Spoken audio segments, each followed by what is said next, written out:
Je vous souhaite encore une bienvenue à cette section de la formation prophétique sous la direction de Kappa, Kairos Prophetic Academy. Je crois que d'ici là, vous avez été bénis avec tous les enseignements qu'on a fait et les discussions pratiques aussi dans les sessions pratiques.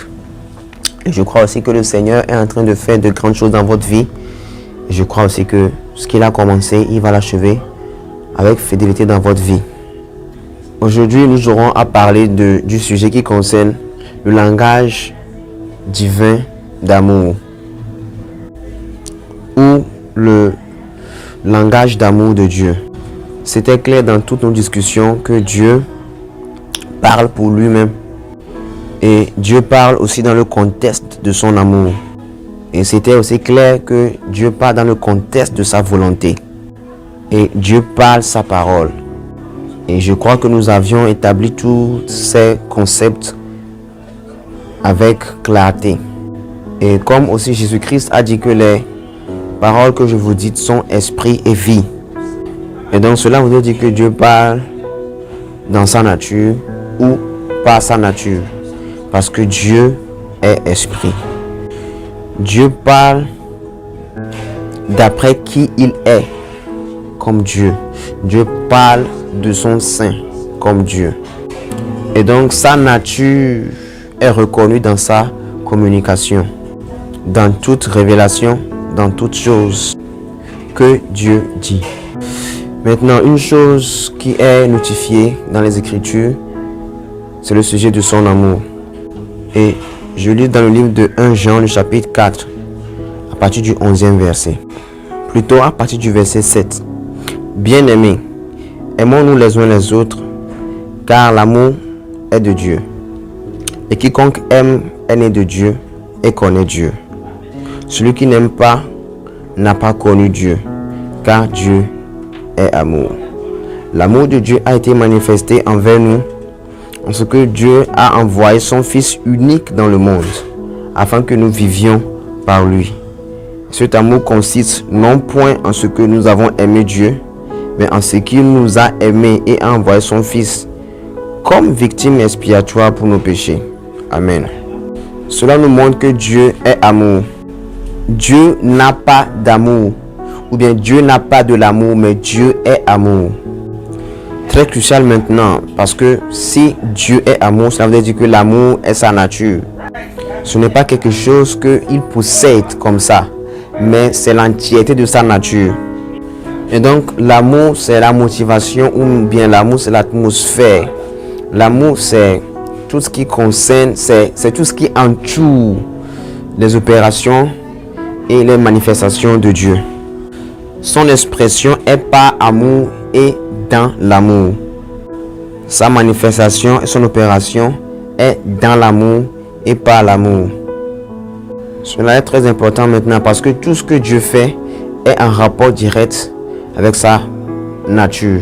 Même sa volonté est en accord direct avec sa nature. Et donc, même si nous voulons communiquer la volonté de Dieu ou bien la pensée de Dieu, cela devait être dans le contexte de son amour, dans la sphère de son amour. Et donc, à cause de cela, toute personne qui aspire à être profond dans le prophétique, à atteindre les profondeurs de Dieu, à atteindre les niveaux profonds du prophétique en Dieu, cette personne doit être équipée, doit être enjolivée. Cette personne doit être galvanisée par l'Esprit de Dieu en ce qui concerne l'amour de Dieu. Pendant que le croyant grandit en amour, comme les Écritures l'affirment, ce croyant est né de Dieu. Cela est très crucial maintenant, parce que lorsque Dieu parle en amour, la manifestation aussi se fait en amour. Et l'un des moyens par lesquels nous pouvons nous positionner afin de recevoir les grandes choses, les choses intenses, les choses qui pèsent de la part de Dieu, nous devons nous positionner d'une manière que nous devons être saturés d'amour.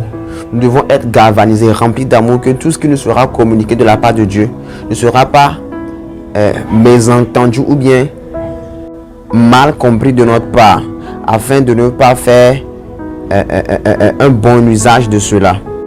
L'amour de Dieu dans l'esprit du chrétien, ou bien dans la vie du chrétien, ouvre le chrétien ou bien le croyant à de grandes révélations et à de grandes manifestations venant de Dieu. L'amour est la clé. L'amour est la compréhension de toutes choses que Dieu fait. Lorsque nous allons encore plus loin pour faire la recherche, pour voir comment est-ce que Dieu aime ou opère, nous voyons dans le livre de 1 Corinthiens, le chapitre 13. Quand je parlerai les langues des hommes et des anges, si je n'ai pas la charité, je suis un narin qui résonne ou une cymbale qui retentit. Et quand j'aurai le don de prophétie, la science de tous les mystères et toute la connaissance, quand j'aurai même la foi jusqu'à transporter des montagnes, si je n'ai pas la charité, je ne suis rien.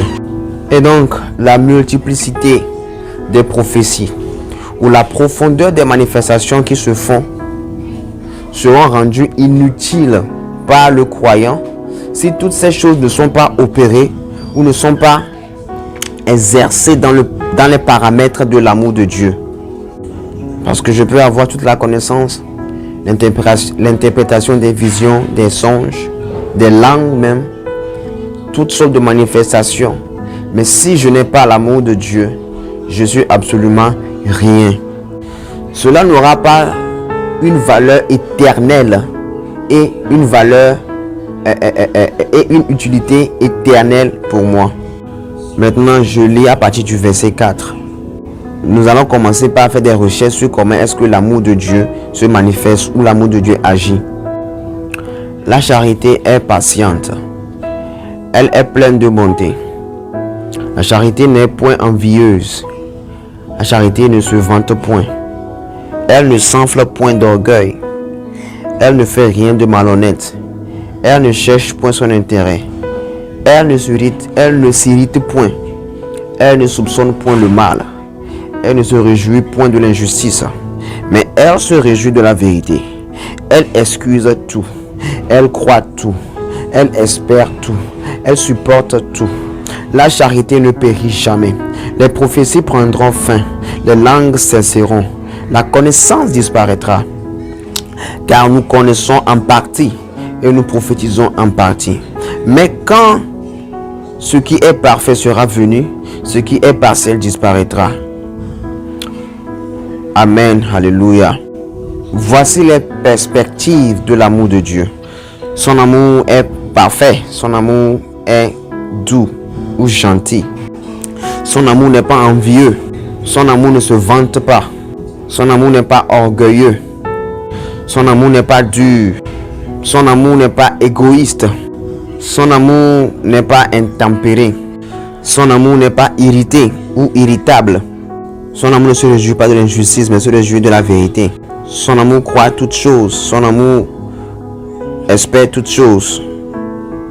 Son amour endure toutes choses. L'amour ne prendra pas de fin, mais les prophéties prendront fin. Voici le concept de l'amour de Dieu. Voici la description générale de l'amour de Dieu. Et donc, si Dieu parle selon son amour, autrement dit, la communication de Dieu se fait dans son amour. Et donc, nous qui sommes des serviteurs ou des vases de Dieu, qui recevons et interprétons sa parole, devons savoir qu'il est patient. Nous devons savoir qu'il est gentil. Nous devons comprendre qu'il n'est pas envieux. Il n'est pas jaloux. Il ne se vante pas. Et s'il dit quelque chose concernant lui-même, c'est pas pour se vanter, mais c'est pour communiquer son existence ou bien communiquer son essence.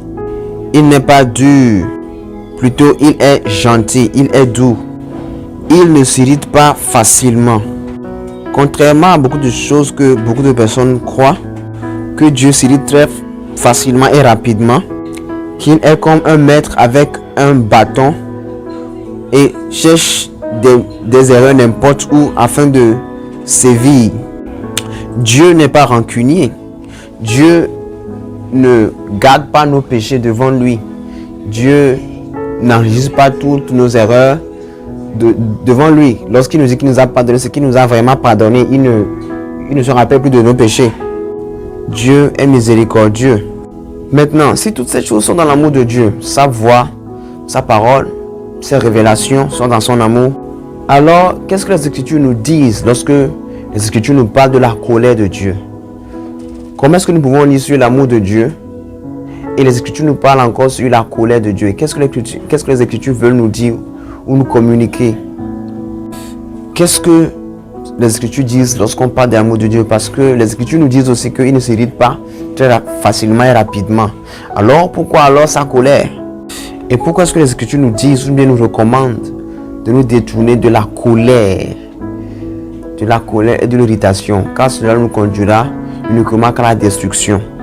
Si Dieu n'est pas envieux et il n'est pas aussi jaloux, alors qu'est-ce qui s'est passé dans l'Ancien Testament? Qu'est-ce qui s'est passé réellement d'après ce que nous lisons dans les Écritures? D'après Dieu qui est un Dieu jaloux, selon ce que nous voyons dans les Écritures, Dieu a déclaré lui-même qu'il est un Dieu qui est jaloux. Alors pourquoi cela? Et j'aimerais apporter une perspective sur ce sujet. Lorsque nous lisons de l'Ancien Testament au Nouveau Testament, quelque chose est réellement expliqué.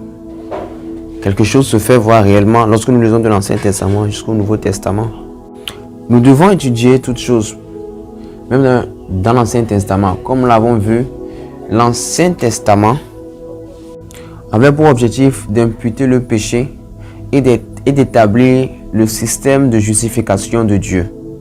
Et donc, dans ce contexte, il y a une sévérité qui est rattachée à sa personne dans le contexte de son amour. Mais l'intention reste toujours la même. L'objectif ou le focus reste toujours le même. La puissance de l'amour est toujours le même. Nous le voyons clairement dans le livre de Romains, le chapitre 1, le verset 18. La colère de Dieu se révèle du ciel contre toute impiété et toute injustice des hommes qui retiennent injustement la vérité captive. Et donc, la colère de Dieu est réelle. Mais contre quoi cette colère se manifeste? Quel est l'objectif de cette colère? Et donc, cette colère s'enflamme contre l'injustice et l'impiété. Et donc, lorsque la colère de Dieu s'enflamme contre son peuple, sa voix arrive à son prophète et le prophète parle à son peuple. Par exemple, la colère de Dieu s'est enflammée et le prophète Élisée, autant pour moi, le prophète Élie apparaît et déclare qu'il n'y aura pas de pluie sur la terre pendant 3 ans et demi. Et pendant tout ce temps, personne n'avait assez à la pluie et le peuple de Dieu avait souffert de la faim. La colère de Dieu s'est enflammée et le prophète Isaïe a commencé par prophétiser. Le prophète Jérémie a commencé par prophétiser. Vous serez détendu en esclavage à Babylone. Et cela a été manifesté comme cela a été prophétisé. Et donc, lorsque nous analysons tous ces livres des prophètes, nous voyons quelle est l'intention de Dieu lorsque Dieu manifeste sa colère. Qu'est-ce que Dieu a dans sa pensée? Qu'est-ce qu'il a à cœur? Quelle est son intention lorsque il laisse sa colère se voir? Ce n'est pas en fait contre son peuple, mais c'est contre les actions de son peuple. C'est concernant leur adultère, c'est concernant leur idolâtrie. Dans l'intention de la flammation de l'amour de Dieu contre son peuple, Dieu s'avance contre leur adultère afin de ramener les pensées de son peuple vers lui-même encore. Et donc, dans la manifestation de sa colère, Dieu s'élève contre tout ce qui a détourné son peuple de lui. Tout ce qui a retenu son peuple en captivité et tout ce qui contredit sa présence au milieu de son peuple. Les choses qui ne sont pas de sa présence et qui font que son peuple, ou bien lui, son peuple ne pourra pas fonctionner ou bien vivre selon les ordonnances de sa volonté, afin que ce qu'il a préparé ou bien ce qu'il a planifié pour eux se manifeste pleinement. Voici le contexte de la colère de Dieu. Et donc nous voyons dans l'Ancien Testament que l'amour de Dieu a été enflammé contre les Israélites, contre les individus. Et la raison était que la communication devait être claire. La communication devait être claire pour communiquer au fait qu'il y a un seul Dieu, qu'il n'y avait qu'un seul Dieu. C'était l'objectif de cette communication de sa colère. Et ce n'est que lui qu'il devait servir. La communication devait être que la façon dont Dieu voudrait qu'il vive, c'est de cette façon qu'il doit vivre. Et cela, c'est la meilleure façon de vivre pour son peuple. Et donc, lorsque ils ne seront pas capables de faire ce que Dieu voudrait qu'ils fassent, lorsqu'ils ne seront pas capables de vivre dans les paramètres de la volonté de Dieu, alors il y avait des conséquences qui devaient être appliquées à cet acte de ne pas rester dans les paramètres de la volonté de Dieu. Et donc, l'amour de Dieu n'était pas contre son peuple, c'était contre leur action, contre la méchanceté, contre la déception, contre l'adultère, qui avaient pris leurs pensées et leur cœur en otage. Dans le Nouveau Testament, cela est bien écrit ou mentionné que lorsque la gloire de Dieu se manifeste, c'est contre l'injustice et l'impiété des hommes. Pas contre les gens, mais contre leur impiété. Et donc, Dieu avait l'intention de sévir l'impiété afin que son peuple ou bien les gens viennent à lui.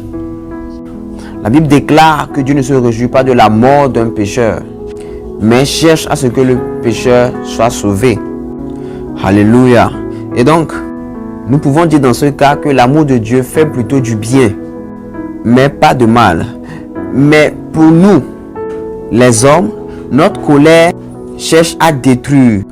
La Bible déclare: détourne-toi de la colère, car cela mène à la destruction. L'amour de Dieu est rendu parfait en nous.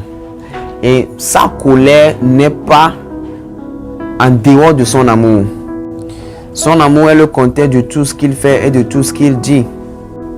Et donc, l'amour de Dieu est exprimé dans le contexte de son amour. Car il fait toutes choses et dit toutes choses par sa nature et dans sa nature. Et donc, la colère de Dieu est dans son amour. C'est pourquoi la Bible déclare dans le livre de Jean que Dieu a tant aimé le monde qu'il a donné son Fils unique, afin que quiconque croit en lui ait la vie éternelle, mais ne périsse point. Dieu, dans son amour et dans sa colère contre toute chose, qui a pris son peuple en otage, qu'il a préparé pour des grandes choses, qu'il a préparé afin de se révéler à ce peuple. Donc, dans sa colère, Dieu s'est manifesté lui-même dans la chair humaine. Et la raison était d'affaiblir, était de combattre le péché qui avait pris l'homme en otage. Et donc, il a confronté le péché et a pardonné les hommes qui pratiquaient le péché, afin que les hommes puissent retourner vers lui. Ça, c'est l'expression de Dieu en Jésus-Christ. Et donc, toute révélation de Dieu, même si c'est une révélation concernant l'impiété ou le péché, c'est une révélation dans son amour, afin que ce problème soit confronté et éliminé, afin que ce péché, afin que cette habitude, cette addiction, cette rétrograde soit confrontée et éliminée complètement de la vie de son peuple. Lorsque l'amour de Dieu s'est enflammé, cet amour s'enflamme contre l'impiété, contre le péché, l'iniquité qui a pris son peuple en otage ou bien qui a capturé son peuple. Sa colère s'enflamme contre les forces des ténèbres, contre les puissances de l'enfer, contre les forces du mal, afin de libérer son peuple.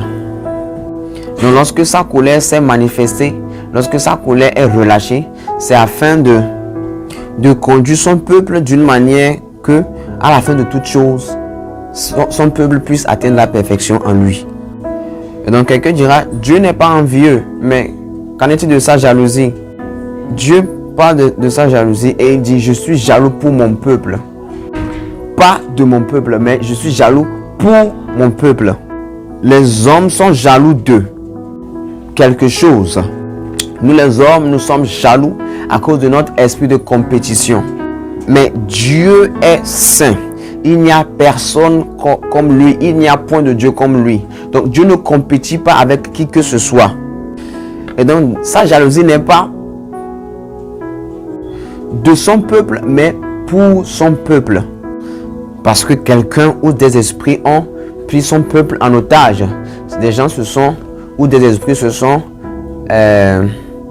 accaparés de son peuple, afin de les faire sortir de la grandeur que Dieu a préparée, ou bien de la grandeur que Dieu a en pensée pour son peuple, afin de les faire sortir de la sainteté dans laquelle Dieu voudrait qu'ils vivent, afin de les faire sortir de la sacrificature. Donc la jalousie de Dieu pour son peuple apporte la délivrance, la rédemption, manifeste sa prospérité, manifeste son attention, apporte la révélation du jugement de Dieu vers son peuple, afin que son peuple puisse retourner vers la place ou bien vers le lieu que Dieu a préparé pour eux d'avance. Et le prophète Jérémie a expliqué, il a déclaré que les pensées que j'ai pour vous ne sont pas les pensées de malheur, mais les pensées de bonheur, les bonnes pensées. Le prophète Jérémie a prophétisé que le peuple de Dieu sera emporté en captivité pour une période de temps.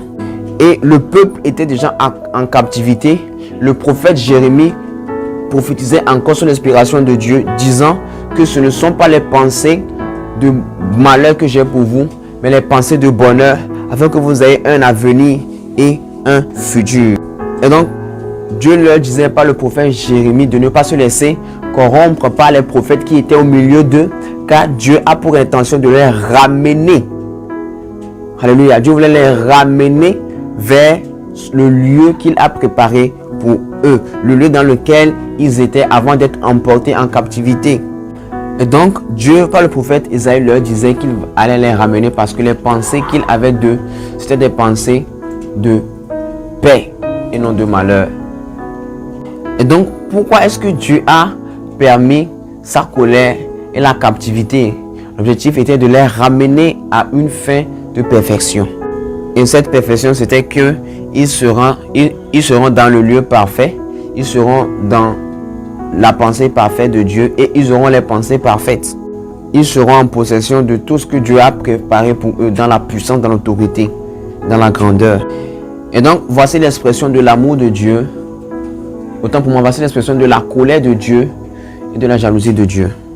Et donc, chaque fois que nous aurons à communiquer la volonté de Dieu ou bien la pensée de Dieu, nous nous occupons de tous ces facteurs. Nous faisons attention à tous ces facteurs.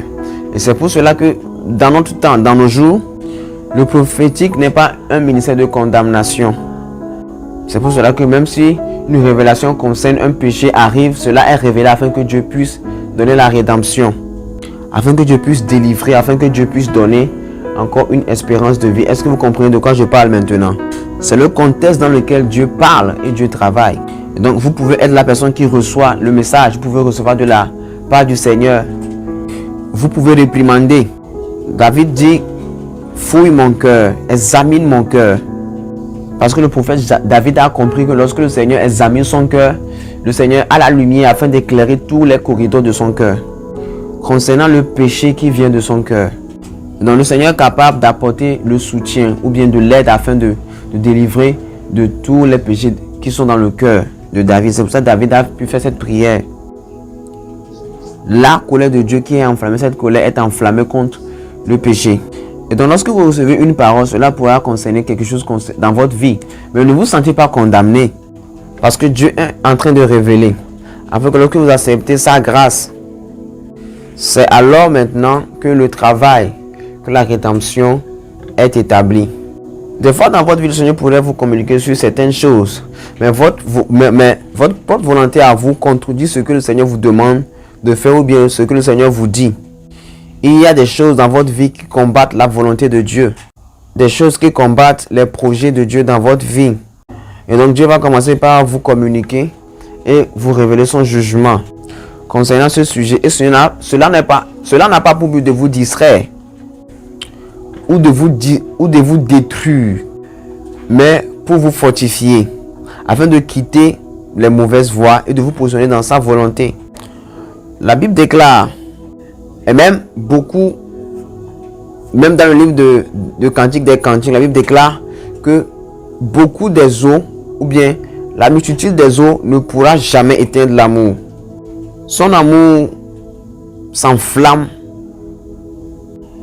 et brûle comme un feu brûlant. C'est un feu consumant à cause de sa nature. Son amour se manifeste, sa parole vient afin de corriger. La Bible déclare que Dieu châtie ceux qu'il aime. Et donc la parole de Dieu vous viendra afin que vous soyez dans la posture où vous devez être pour lui. Et donc cette parole qui vient dans l'amour et avec l'amour afin de changer. Et donc le Seigneur peut dire un mot ou bien dire une parole et afin d'éliminer cette chose qui vous a tenu très loin de lui. Cela pourrait être toute chose. Je dis souvent aux gens, ne laissez pas la voix de Dieu aller contre toute chose précieuse dans votre vie parce que cette chose est devenue, autrement dit, une idole dans votre vie. Et donc, lorsque Dieu libère sa colère, la colère de Dieu s'est manifestée dans la vie des Israélites parce que ils avaient des idoles qui ont remplacé la place de Dieu dans leur vie. Et donc, son amour devait se manifester. Et la colère, c'est une manifestation de l'amour de Dieu afin de ramener à lui son peuple et d'éliminer toute chose qui contredit son essence ou bien sa nature de son peuple. Cela pourrait être un péché ou quoi que ce soit. Cela pourrait être objectif ou abstrait. Cela pourrait être aussi une relation toxique. Quelque chose qui vous conduit loin ou bien hors de sa volonté. Une chose qui vous conduit hors de sa présence. Totalement. Et le Seigneur dira non, j'ai besoin de confronter ce problème. Et donc, c'est ce qui concerne la colère de Dieu. Cela pourrait être manifesté aussi pour des objectifs ou bien pour des fins individuelles, mais aussi dans les services prophétiques. Et donc, lorsque le Seigneur va parler concernant un sujet ou bien un problème, il parlera toujours dans le contexte de son amour. Cela pourrait être dans le contexte de la révélation d'une iniquité ou bien d'un péché ou de quoi que ce soit. Et donc le prophète en ce moment ou bien l'individu prophétique en ce moment devrait comprendre que cela est donné ou bien cette révélation est venue dans le contexte de l'amour de Dieu afin que le peuple de Dieu puisse se retourner, le peuple de Dieu puisse être éclairé afin que le peuple vienne dans la place où Dieu avait programmé pour eux d'être. Et donc, il ne devait pas avoir une communication qui va détruire le peuple de Dieu ou les détourner encore plus de Dieu ou d'affecter même leur foi, et cela fera que ils ne seront même pas capables de se retourner envers Dieu afin de chercher sa miséricorde. La communication devait être dans la lignée ou bien dans le contexte de son amour. C'est pourquoi le prophète ou l'individu prophétique doit être enraciné dans l'amour de Dieu. Il ne doit pas être rempli de sensations. L'individu prophétique ne devait pas être rempli de méchanceté, pas de peur et d'inquiétude, car il y aura une communication de la volonté de Dieu d'homme à homme. Et donc Dieu aura besoin de traiter votre cœur dans le contexte de son amour, afin que vos attributs en tant qu'humains ne puissent pas affecter la communication de Dieu dans son amour. Cela vous arrive ou cela arrive au travers de vous. Dieu parle dans son amour. Son amour, c'est ce qui le rend disponible. C'est son amour qui rend disponible tout ce qu'il a pour nous. Parce que Dieu aime et Dieu donne. Et donc, lorsque Dieu révèle quelque chose ou bien une chose concernant lui-même, et si vous comprenez que c'est dans le contexte de sa volonté qu'il parle, son amour le rend disponible dans toute sa puissance, dans toute sa grandeur, dans toute son autorité pour nous. Vraiment, vraiment disponible afin que nous puissions le toucher d'une manière tangible, même dans la sphère terrestre ou dans le règne du temps. Et donc, tout ce qui est en Dieu se porte dans l'amour ou bien se fait dans l'amour. L'amour n'est pas égoïste, mais l'amour est doux et l'amour donne avec libéralité. C'est ça la nature de l'amour de Dieu. Et donc, Dieu est en train de se mouvoir, Dieu est en train de parler, et tout ce qu'il fait, c'est de manifester son plan éternel dans votre vie et même dans ma vie. Dieu ne parle pas pour couper ce qu'il a dans la tête. Dieu ne parle pas pour faire taire ce qu'il avait commencer par dire concernant notre vie. Mais Dieu parle afin de nous ramener à lui. Dieu parle afin d'exécuter son plan éternel dans notre vie. Et donc ce qu'il a dit, il le fera. Car Dieu n'est pas un homme pour mentir, ni le fils de l'homme pour se repentir de ce qu'il a dit. Et donc c'est son amour qui amène toutes ces choses à manifestation. Dieu est lié par tout ce qu'il dit. Parce que sa parole est le contexte de son opération. L'amour ne se plaît pas dans l'injustice. L'amour se plaît dans la vérité. Vous devez aussi comprendre que l'amour de Dieu supporte toutes choses. C'est pour cela que Dieu est patient. Son amour croit en toutes choses parce que Dieu peut faire toutes choses. Son amour endure toutes choses. Voici la présentation de l'amour de Dieu. Et voici la texture de la parole de Dieu. Quoi qu'il fasse ou quoi qu'il dise, sera toujours dans le contexte de son amour. Et donc, Dieu ne parle pas pour détruire, Dieu parle pour sauver et pour délivrer. La seule fois que nous voyons Dieu parler et Dieu déclare la destruction sur les gens, c'est quand ces personnes contre qui Dieu enflamme sa volonté sont devenues maintenant la raison principale pour laquelle son peuple se détourne de lui. C'est en ce moment que Dieu déclare sa colère afin de détruire ces personnes. Et donc, ces personnes sont appelées en jugement, sont jugées à cause de son peuple. Par exemple, quand nous prenons le cas de l'Égypte, Dieu avait déclaré sa colère contre l'Égypte parce que l'Égypte se tenait entre Dieu et son peuple et son plan pour son peuple. Son peuple était détourné de lui à cause de l'Égypte et de leur servitude dans cette nation. Et donc Pharaon a été jugé par Dieu. Et lorsque Moïse a été envoyé par Dieu en Égypte, Moïse a été envoyé afin d'adresser Pharaon concernant le jugement de Dieu.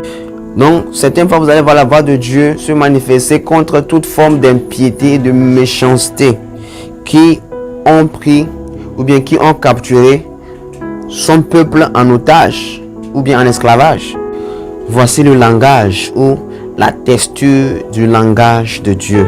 C'est par cela que nous analysons, que nous jugeons, que nous contemplons, que nous analysons toute parole qui est dite parole prophétique. Maintenant, lorsque vous regardez la parole de Dieu, la Bible déclare que Dieu n'est pas le alpha de la confusion. Et Dieu ne nous a pas donné un esprit de peur et de timidité, mais un esprit de puissance, d'amour et d'autorité. Et donc lorsque Dieu parle, Dieu ne parle pas pour intimider. Parce que l'amour n'est pas envieux. L'amour ne s'irrite pas rapidement et facilement. L'amour ne se réjouit pas de l'injustice. Et donc Dieu ne parle pas pour intimider, mais pour élever. Dieu ne parle pas pour instaurer la peur. Et donc si nous sommes dans son amour, nous devons comprendre que Dieu ne nous parle pas pour nous rendre peur ou bien pour nous rendre peureux, ou bien Dieu ne nous parle pas absolument pour nous faire peur. C'est pour ça que la Bible déclare que nous ne sommes pas venus à la montagne comme ils se sont tenus à la montagne et demandé qu'ils aimeraient attendre Dieu. Nous ne sommes pas venus à une montagne qui est une montagne de feu comme le peuple d'Israël. Et les enfants d'Israël décident de ne plus entendre Dieu à cause de leur rencontre qu'ils ont eue avec Dieu sur la montagne. Cette rencontre était terrible et affreuse. Ils étaient terrifiés. La Bible déclare que nous sommes venus à l'église du premier-né, à la nouvelle Jérusalem. Alléluia. C'est une nouvelle dimension, c'est une place. Et dans cette place, il ne nous parle pas pour que nous ayons peur. Il ne nous parle pas pour nous condamner. Il nous parle pour nous fortifier. Il nous parle dans l'amour. Il nous parle dans une paix profonde afin que nous puissions marcher dans la tranquillité mentale ou bien dans une paix qui remplit notre esprit et notre âme. Dieu, comme je vous l'avais dit, n'est pas l'alpha de la confusion. Donc sa voix n'est pas pour amener à la destruction ou bien la confusion. Dieu parle dans la clarté parce qu'il veut que son peuple puisse l'écouter. Et donc lorsque nous mettons toutes ces choses en contexte, nous verrons maintenant la texture de l'amour de Dieu. La texture du langage de l'amour de Dieu. Et la texture de ce contexte actuellement, c'est son amour. Et donc toute communication que Dieu fera avec son peuple, toute parole que Dieu va adresser à son peuple, cela sera dans la texture de son amour et l'essence de son amour. Hors de ce contexte, cela est questionnable. Mais voici les paramètres de son amour et comment cela est applicable à la voix de Dieu. Maintenant, pendant que vous prêtez attention et vous grandissez dans le prophétique, que cela soit pour vous-même ou pour votre ministère, vous devez savoir que Dieu parle. Dieu est en train de parler. Mais Dieu parle dans le contexte de son amour. Dieu se meut et Dieu se meut dans son amour. Dieu s'exprime et Dieu s'exprime dans son amour. Et ça, c'est la puissance qui nous conduit dans de grandes choses. Vous avez besoin de commencer par travailler afin d'être enraciné dans l'amour. Vous avez besoin de travailler afin de grandir dans l'amour de Dieu. Vous devez prier sincèrement pour cela et vous devez comprendre cela. Et lorsque vous grandissez dans l'amour de Dieu, vous allez voir même que l'amour de Dieu s'accroît et grandit pleinement dans votre vie. Et en faisant cela, votre profondeur ou bien votre dimension prophétique peut aller encore de profondeur en profondeur parce que vous grandissez dans l'amour de Dieu. Parce que vous êtes synchronisé avec sa nature. Et c'est à cause de cela que nous devons apprendre l'amour. Nous devons exercer l'amour. Parce que par nature, l'amour de Dieu est exprimé en nous. Il déclare que l'amour de Dieu est répandu dans nos cœurs par le Saint-Esprit, sur le livre de Romains 5, le verset 5. Et donc, vous avez cet amour. Et vous devez croire en Dieu afin qu'il puisse faire grandir cet amour en vous. Afin que vous puissiez être établi. Que vous puissiez être vu dans cet amour. Que Dieu vous bénisse abondamment. Je vous rencontre dans la prochaine section afin d'aller en profondeur en ce qui concerne le prophétique. Que Dieu vous garde et à bientôt.